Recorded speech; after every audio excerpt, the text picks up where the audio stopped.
वर्तमान में राज्य की विद्युत व्यवस्था दयनीय एवं असहनीय हो गई। किसी भी क्षेत्र में विद्युत व्यवस्था का कोई आश्वासन नहीं रह गया। राजधानी रांची में भी अनेक क्षेत्र हैं जहां रोजाना 8 से 10 घंटे पावर कट हो रहा है। साथ ही निरंतर आने जाने का सिलसिला चलता रहता है। राज्य में निरंतर घटते रोजगार के अवसर के लिए JBVNL भी कारण है। असक्षम व्यवस्था को बचाने हेतु झारखंड के 22 वर्षों में करीब 50,000 करोड़ का जनता का पैसा बर्बाद कर दिया गया है। उक्त बातें झारखंड स्मॉल इंडस्ट्री एसोसिएशन ने प्रेस कॉन्फ्रेंस के दौरान कही। मौके पर क्या कुछ कहा गया, आइए आपको सुनाते हैं। आप सबों को नमस्कार, आपका स्वागत है जेसिया में। आज हम लोग मिल रहे हैं बिजली की निरंतर गिरती स्थिति के ऊपर और उसके होने वाले परिणाम के ऊपर आप लोगों का सहयोग चाहता हूं। आप लोगों ने बराबर सहयोग दिया है और इस ज्वलन मुद्दे को अगर नहीं उठाया जाएगा तो राज्य का अर्थव्यवस्था बिल्कुल ध्वस्त हो जाएगा। ये बहुत ही गंभीर स्थिति में व्यवस्था पहुंच गई है और अब शायद और बर्दाश्त करने की स्थिति अब नहीं बची है। वर्तमान में JBVNL की जो व्यवस्था है इसमें रांची जैसे राजधानी में भी 8-10 घंटे का पावर कट होना आम बात हो गया है। थोड़ा सा भी मौसम में बदलाव होता है, इनको एक बहाना मिल जाता है, मौसम के कारण व्यवस्था बिगड़ गई है। बट ये सच्चाई नहीं है। जब मौसम खराब नहीं होता है तो उस दिन भी क्या व्यवस्था अच्छी रहती है? ऐसा बात नहीं है। 8 बार, 10 बार, 15 बार दिन में लाइन कटना बहुत आम बात है। अगर पावर सप्लाई की शॉर्टेज है, आप शेड्यूल करके पावर काटिए, उसके लिए हम लोग सहयोग करने को तैयार हैं। बट जब मर्जी तब पावर काट दें, आए जाए, इस व्यवस्था में उद्योग चल पाना अब असंभव है। उसके कई लॉन्ग टर्म परिणाम भी होते हैं। हमारे इक्विपमेंट डैमेज होते हैं क्योंकि अब सारे सोफिस्टिकेटेड इक्विपमेंट आ गए हैं। एक पावर ट्रिपिंग के अंदर लाखों का इक्विपमेंट जल के खत्म हो जाता है। उसको बनाने में हमें महीना 15 दिन खत्म हो जाता है। एक बार पावर कट होता है, दोबारा मशीन को चालू करने में कम से कम आधा घंटा समय लग जाता है। प्लस जो माल प्रोसेस के अंदर है वो सारा स्क्रैप हो जाता है।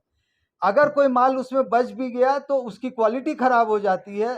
अल्टीमेटली लॉन्ग रन में हम ऑर्डर लूज करते जा रहे हैं। झारखंड में लोग हमें ऑर्डर देने से को सहमत नहीं है। बिजली नहीं होने के कारण हम समय पे ऑर्डर एग्जीक्यूट नहीं कर पाते हैं। जो लोग जनरेटर पे चला पाते हैं उनके लागत 3 गुना बढ़ जाती है। वो कितने दिन सरवाइव कर पाएंगे, ये बड़ा सोचने का विषय है।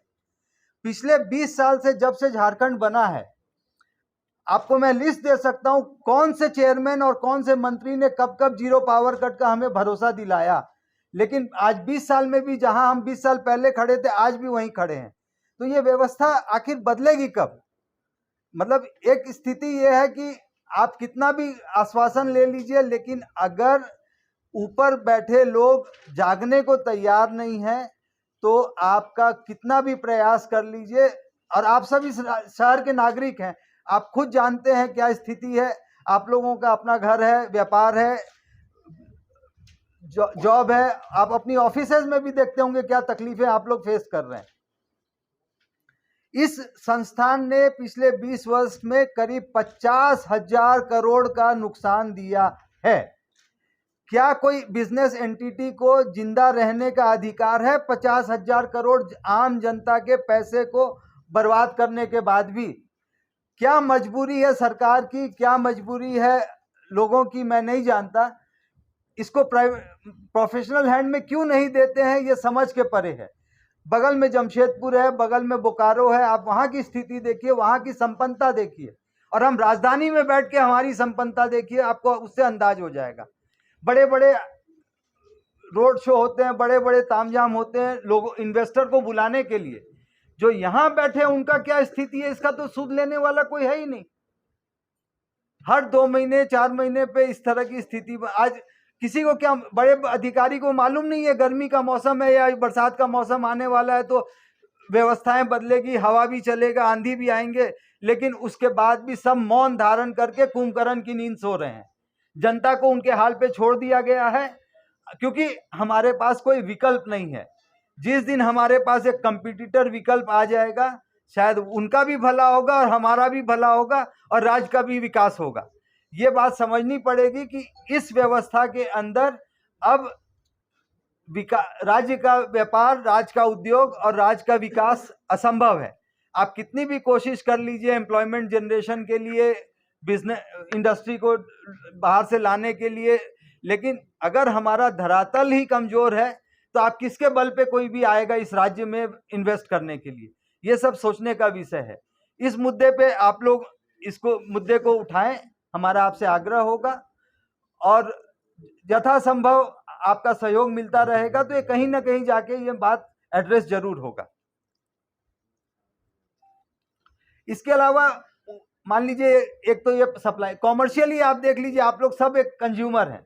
आप लोगों को किसी को भी जो सिक्योरिटी देते हैं कनेक्शन लेने के लिए, उसके ऊपर 8, 8.5, 9% का ब्याज मिलना है। किसी को 20 साल से नहीं मिला। किसी भी उपभोक्ता बोल दे हमको इतनी बड़ी सभा में कि अगर एक को भी मिला हो तो मैं मान जाऊं। हमारा पैसा हमें ही नहीं मिल रहा है और आप एक दिन बिजली बिल लेट करते हैं तो आपको तुरंत पेनल्टी लग जाती है, जबकि 20-20 साल से हमारा पैसा रोक के बैठा गया है।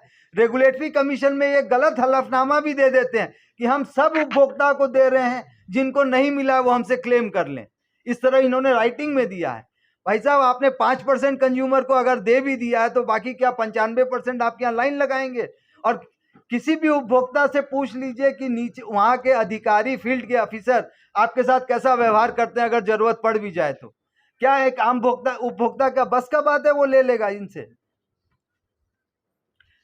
पिछले टैरिफ में हर उपभोक्ता को मिनिमम 21 घंटे बिजली देने का कमिटमेंट किया गया था। नहीं करने से इनको पेनल्टी लगनी है।